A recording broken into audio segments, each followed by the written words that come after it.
بسم الله الرحمن الرحيم.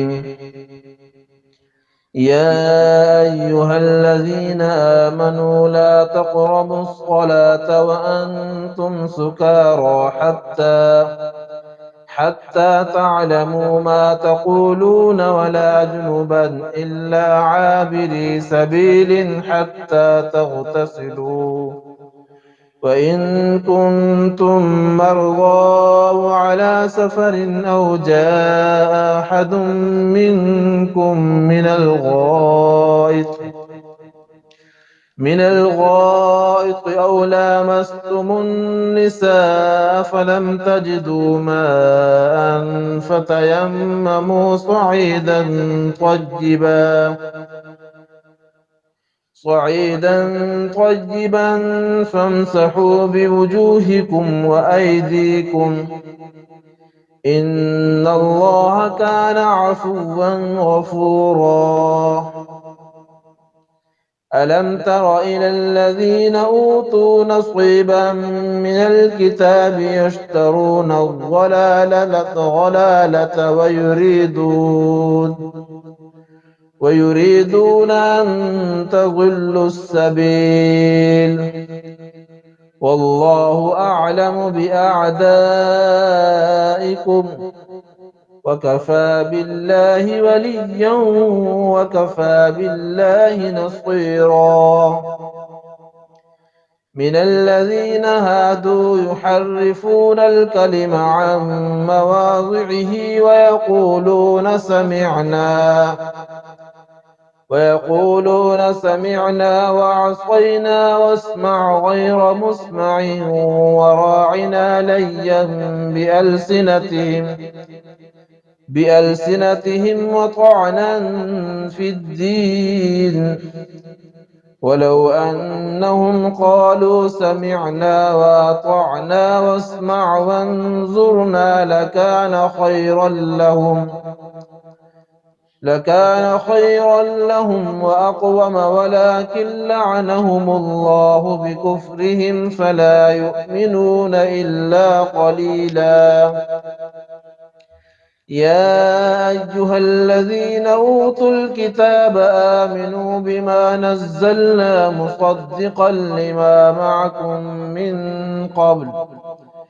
من قبل أن نطمس وجوها فنردها على أدبارها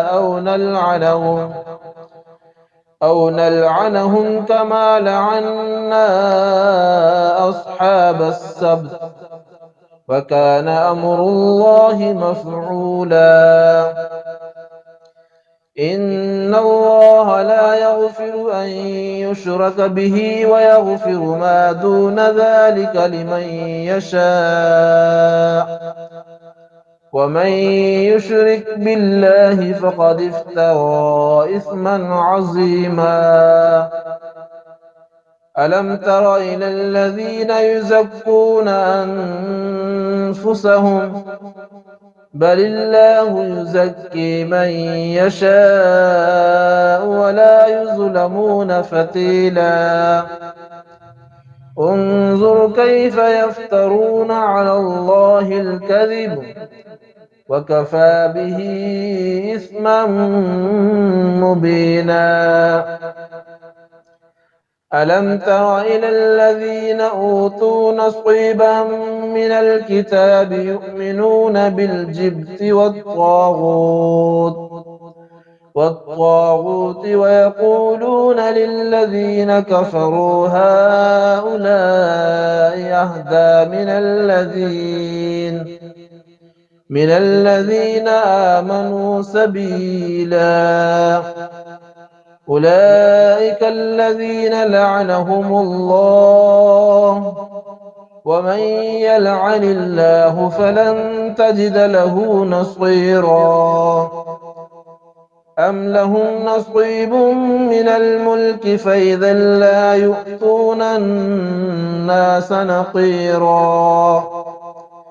أم يحسدون الناس على ما آتاهم الله من فضله، فقد آتينا آل إبراهيم الكتاب والحكمة وآتيناهم ملكا عظيما فمنهم من آمن به ومنهم من صد عنه وكفى بجهنم سعيرا إن الذين كفروا بآياتنا سوف نصليهم نارا كلما نضجت جلودهم بدلناهم جلودا غيرها ليذوقوا العذاب إن الله كان عزيزا حكيما والذين آمنوا وعملوا الصالحات سندخلهم جنات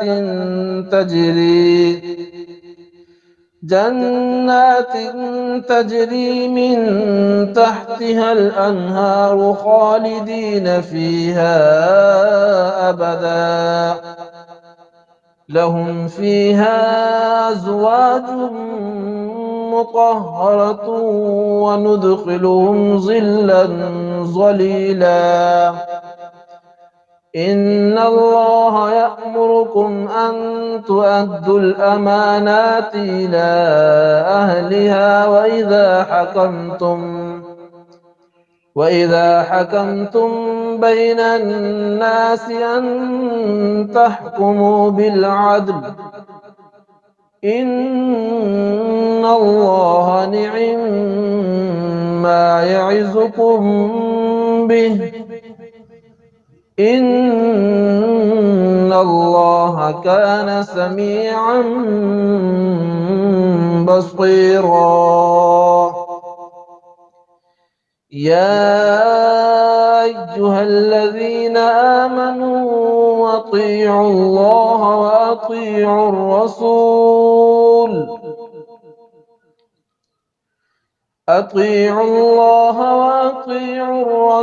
وأولي الأمر منكم فإن تنازعتم في شيء فردوه إلى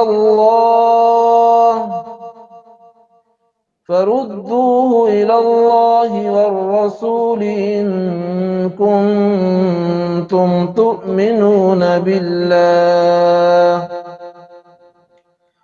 إن كنتم تؤمنون بالله واليوم الآخر ذلك خير وأحسن تأويلا صدق الله العظيم.